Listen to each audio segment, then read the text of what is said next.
what's up? It's Keisha, baby, and I'm going to be reviewing The Real Housewives of Atlanta season 14. So if you want the tea, come holla at me. Here we go. Hey everybody, and welcome to my channel, where if you want the tea, come holler at me. Here we go. All right, guys, so the scene opens up with Kenya and Brandon. I guess they're rehearsing for Dancing with the Stars. And let me tell you, that Brandon is a cutie pie, but he looks really young. So I wonder, does Kenya and Brandon have something going on? Maybe we'll get a little bit more information further in the show. So next, Kandi, Sheree, and Marlo show up. Marlo shows up in this short black wig and this sexy dress and a gold belt, and then they do a flashback of like a vintage picture of Kenya. So I thought that was a really cool gesture. Marlo probably trying to, make amends, even though I know the last season that we watched, well, no, they got along for a little bit and then they were back cursing each other out. So I thought that was a good gesture on Marlo to try to, make cool with Kenya. Kandi comes, of course. Sheree comes later on. Now, let me tell you, all the girls have high energy. They just seem very genuinely happy to be filming with one another. Let me say that. But we know how this go. It ain't gonna last the entire season, okay? So the girls, they're asking each other questions. They asked Marlo, of course, the question that has been asked ever since she's been on the show. How are you getting this money? Kandi's like, girl, you wear $10,000 of clothes every day, all these expensive bags, and quit saying that that's from your billionaire boyfriend, because that was a decade ago. So of course, Marlo, with her snappy self, is like, come to Lay Archive and find out. Marlo ain't giving up her secrets, please. I don't know how Marlo gets her money, but I like her. It's none of my business. She's taking care of those boys. I ain't got no problems with Marlo. They talk about Sheree and her jailbird boy. Okay, is this like, what's going on in Atlanta? We got Monica trying to marry allegedly C Murder. We got Sheree with this guy who's been in prison. Like, ladies of Atlanta, it must be hard to find a man in Atlanta, okay? Because now everybody going to the jail cells to pick one up. Hey, no judgment over here. I just be over here trying to just drink my water and mind my business. But I'm just saying, like, what's going on? So Sheree says that her dude he's not in Atlanta. I forgot what state he's in, but wherever he's from, that's where he's at. And they asked, like, oh, how was the sex? And she was like, quick. Well, because he has not had sex with a woman since he's been in prison, probably. But I don't know, because those security guards and stuff like that, they do be getting pregnant. So I don't know. That's none of my business. Let me mind my business. But she says that now she's practicing abstinence. He's been practicing abstinence for, like, I don't know how long he's been in prison, but that's your man. Is he practicing abstinence or are you practicing abstinence? That's the question. Oh, and I'm sorry, I left out a very important part. Marlo got like an edge transplant. So you know how they used to talk about her all the time, talk about she ain't got no edges? Boop, you can't talk about Marlo no more. Marlo got the full edges. She must be using Asili Essential Hair, because that's what I use. That's what I created, and it makes your hair like real healthy. See, I done dyed my hair like 17 times, and see how it's shining? Boop, boop, boop. It's still healthy. So the girls asked Kandi, like, what's up with you and Todd? What's up with your sex life? And of course, everybody knows Kandi got 79 jobs. So Kandi said, you know what? I would like to have sex with my husband 5 to 7 times a week, but it's tired. I'm tired. I got a lot of jobs. It ain't happening like that. So that was that scene. So the next scene, they show a glimpse of Marlo's new life with her nephews. And let me just say, I love seeing this softer side of Marlo. I love, love, love how she loves her nephews. Aren't they like the cutest little boys ever? They have Marlo getting them ready for school. She's cooking them breakfast in her Celine sweater. Just making sure that they have everything that they need. And one thing that she did let us know was that the boy's mom was incarcerated. I thought that she was maybe in a mental institution. Y'all help me out or comment below and give me more information. I always thought she was in a mental health institution. I didn't know she was incarcerated. Or let me know, was she incarcerated and then she got, or I'm sorry, was she in a mental institution and then she got incarcerated later? If y'all have any information, let me know below. But those boys are so cute, and I definitely respect Marlo, especially her not having any kids, stepping up to make sure those boys are taken care of. All right, so next they show Drew and her fine ass narcissistic husband.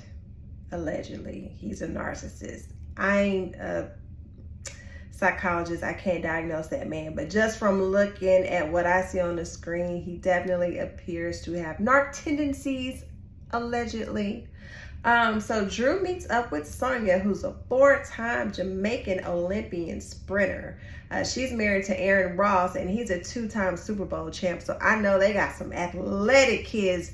I need all their kids to get sports scholarships, be on somebody's professional team, because those genes are just explosive, okay?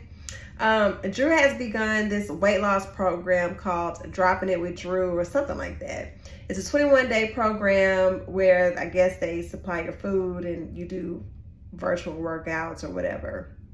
So big kudos for Drew for working out with these professional athletes, because the way how my fat ass is set up, I ain't gonna be able to do it. Like I can work out on my own pace, but I'm not about to go in here with the professional athletes, please. Drew states her and Ralph are still working through Tampa. You want to know why they still working through Tampa? Because she still ain't really getting no real answers from him. How you married and you pick up and go to Tampa and don't say nothing to your wife, don't give her any answers? Like, what makes you think that's cool? You know what I'm saying? Like, I don't like Ralph. I'm just gonna put it out there. I don't like Ralph like I don't like Mark. So Drew's talking about Ralph and his assistant. Oh, Ralphie, Ralph boy. She found some text messages where she states that the assistant offered to give her husband a massage. So Drew up and took her kids to Chicago, I guess to get away from him or to get a break, or that was a separation. So I've never been married, so this is a fair question I'm just asking. You feel like your husband is getting a little too close with his assistant, who he works with every day, and you feel like the best solution is to go to a different state. Again, I've never been married, but it just seems like making it easier for him to cheat would not be the correct answer. I don't know. Y'all tell me. Again, that just seems weird. Like, I think I'd be like, oh, y'all want to get clothes? That's your assistant. All right. Well, guess what? When you're in the office, I'm going to be sitting on your lap the whole time you're working. I'm going to be sitting on your lap. When you drive home, I'm still going to be sitting on your lap. And when you get home, I'm confiscating your phone like you're 7 years old. You know what I'm saying? That's just me, though. So the next scene is this quick flash of Kenya, Brandon, and Brooke. They're in the kitchen kind of doing their thing, and someone rings the doorbell. So Kenya goes downstairs, and it's this tall, beautiful chocolate woman who has a laptop in her hand, and she plays a video. It's from Marlo, and she's invited them to lay archive to her. I almost wanted to say art gallery because that's what it reminded me of, but basically it was of her fashion event. So they show the same lady. She's going to everyone's house and she's playing the video, and Marlo's inviting them out. Of course, Kenya is hating on it. She's like, oh, it's cheap. She should have put a little bit more money and time into it. That's how I felt about Mark and your marriage. You know what I'm saying? back off, Marlo. Like, nobody else said anything negative about it at this point, but of course, Kenya has to be Kenya. Like, she just doesn't want to be friendly with Marlo, period. All right, so we're switching scenes. Drew is having a little small event at her house. I wouldn't even really call it an event. Her chef is there, and looks like she's just kind of doing a preview for the meal preps for her Dropping It with Drew program. She invites Sanya and Kandi, and Kandi kind of gives us the background with her and Sanya. She said that they've been cool. They used to hang out and they had a really good time with each other. Drew reveals that she had a hysterectomy, and she said a slight mommy makeover. Drew states that she had a mommy makeover, yet they do like a little side-by-side before and after photo. She was meaty in the midsection, and for her to have had a mommy makeover, which typically includes a tummy tuck and breast lift or implants, she's still a little meaty in the midsection area. The tummy tuck is when they pull the skin down and cut off excess skin, sometimes suck out excess fat, but typically a tummy tuck is going to make your stomach super flat, like stomach on flat, that kind of flat. Hers just doesn't look like that, and so Sanya comments and says that she doesn't feel like Drew is keeping it real. And then Drew states that she lost like 20-something pounds during her 3-week program. So here, you know, as a viewer, I'm confused because I'm like, did you lose the 20-something pounds prior to the tummy tuck surgery? Did you lose it after? Well, let me say this. I don't think she used the term tummy tuck. She said mommy makeover. So I'm like, did you lose the pounds after the mommy makeover? But I'm like, if you lost 20-something pounds and had a mommy makeover, typically like your midsection is just super snatched. And this is not body shaming at all. I'm only bringing this up to kind of give you a view as to why Sanya may be confused about some things as it pertains to what Drew was saying. But y'all, if y'all been watching it, especially last season, some things that Drew says, it appears to not always be truthful, very confusing. So, you know, here we go. So Sanya, aka the new bone carrier, I think she's gonna try to take Sheree's place with being a little messy, running back and telling everything that happens.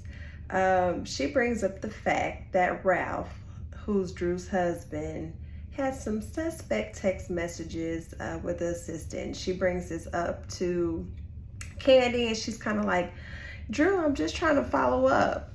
Heifer, you can't follow up with me on a phone through a text message, just me and you. Why you got to be just putting my business out there in front of, you know, Kandi? Like, is this the most appropriate time to bring it up?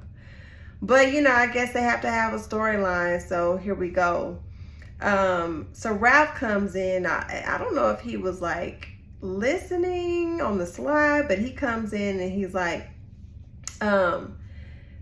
what y'all don't understand is we had two marriage counselors, and both of them understood. Really, Ralph? Is that what happened? Because knowing you, how you told that story to Ross, which is Sanya's husband, you left out a lot of the story. So I can imagine that you do the same thing with the therapist.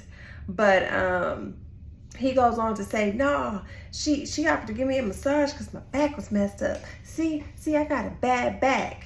And so Kandi and Sanya are drilling him and said, okay, well, when she offered to give you a massage, what was your reply?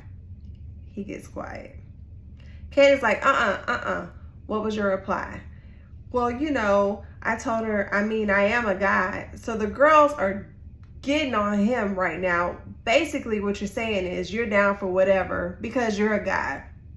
Ralph is so disrespectful to Drew, and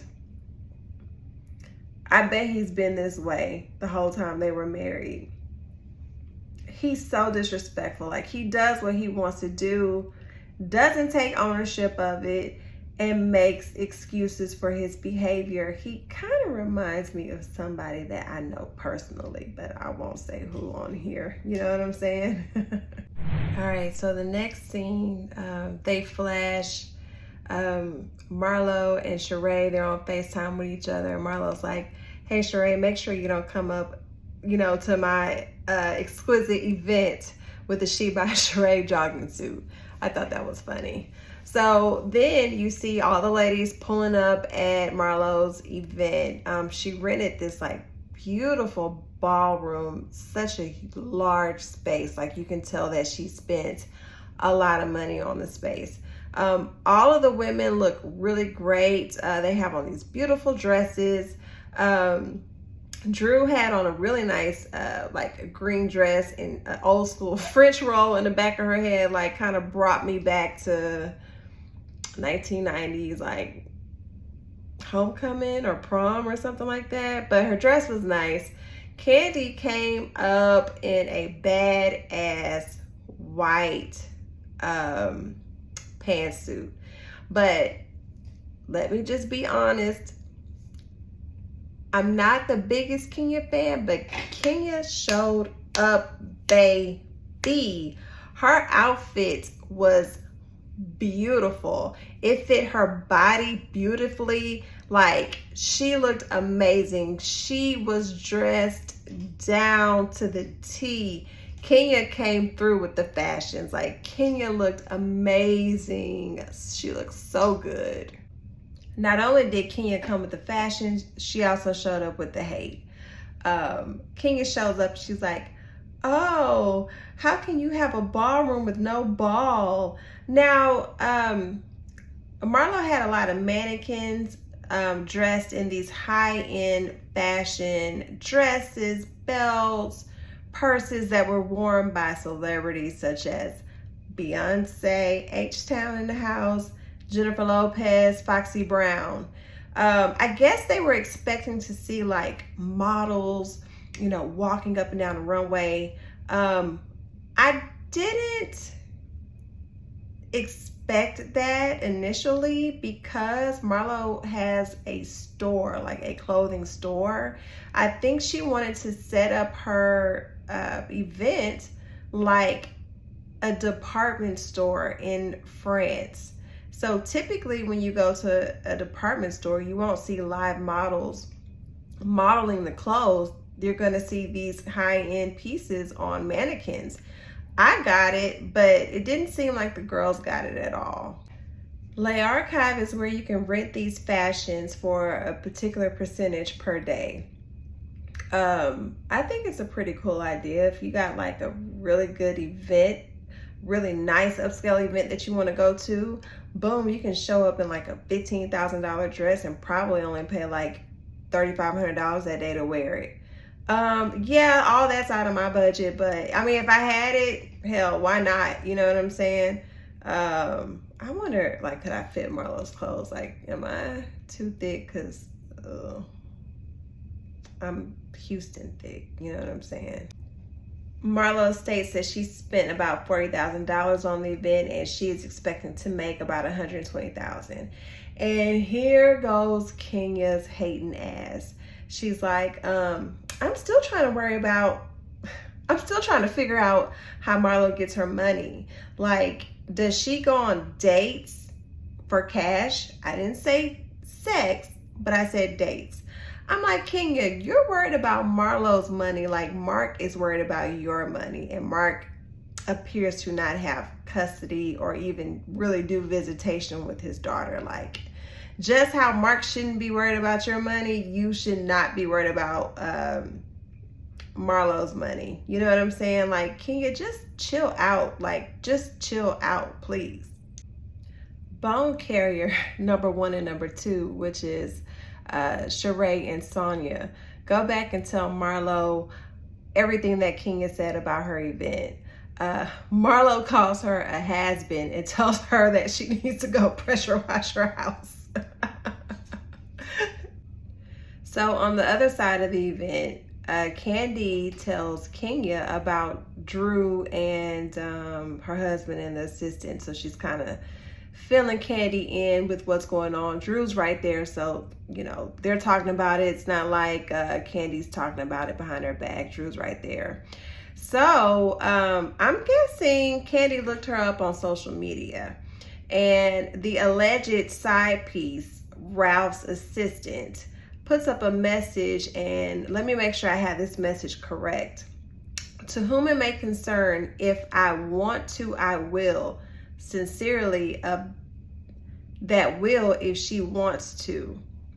And this message was put up right around the time that Sanya and Kandi went to Drew's house, and Drew had, well, Sanya brought up the whole assistant alleged side piece deal.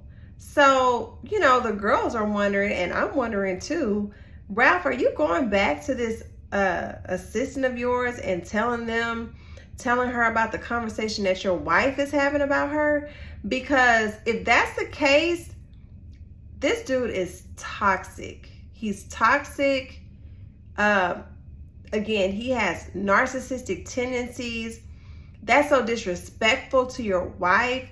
You letting another woman know that, you know, your wife is even thinking about her. Like, if he's that low down, Drew really needs to leave him. Like, really needs to leave him. Like, he is terrible.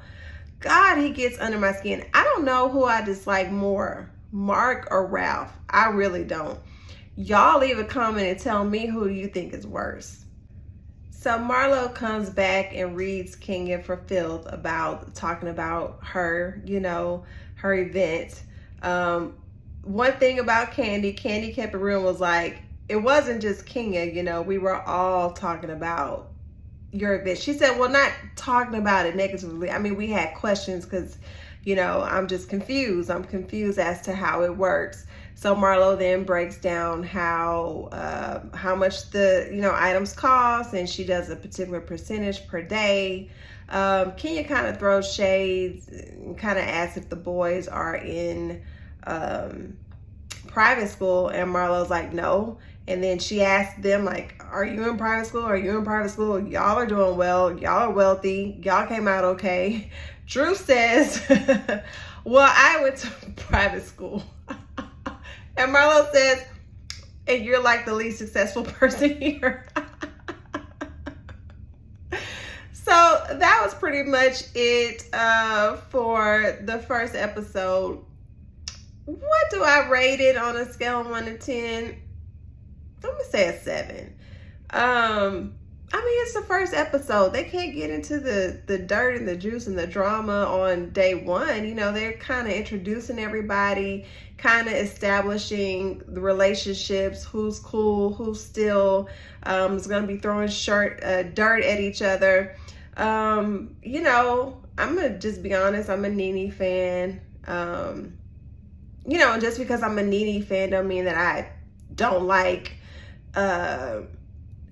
other people. I just liked Nene. I miss Phaedra. Phaedra was a classic reader. So, you know, we just got to get adjusted to the new people, and I'm excited to see what this season has for us. I'm hoping that the ladies don't disappoint. So drop down in the comments and let me know what you think about it. Thanks, and let me tell you, if you want the tea, you better come holler at me. See you later.